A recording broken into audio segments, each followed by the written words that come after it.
দেখো কত সুন্দর মুচমুচে হয়েছে, হাত দিলে ভেঙে যাচ্ছে। দেখো একবারে গুঁড়ো গুঁড়ো হয়ে যাচ্ছে। এগুলো তাই দু রকম হয়েছে, এগুলো ভেঙে যাচ্ছে হাত দিলে। এই দেখো।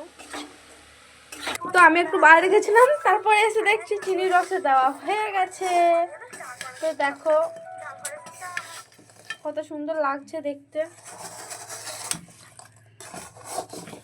চিনির রসে দিয়ে ভালো করে পিষে মেরে নিচ্ছে। কি করলেন? দেখুন অন্য একটা জায়গায় তুলে রাখা হচ্ছে। তো দেখো এখান থেকে তুলে নিয়ে এখানে একটা থালার মধ্যে রাখা হচ্ছে।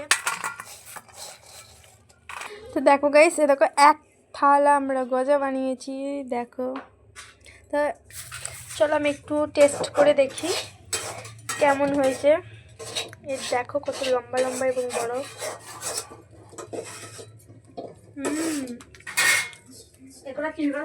কিন্তু দারুণ হয়েছে। তোমরা এরকম করে ঘরে বসে ট্রাই করতে পারো গজা। এরকম নতুন রেসিপি পাওয়ার জন্য আমার চ্যানেলটাকে অবশ্যই সাবস্ক্রাইব করে দিও।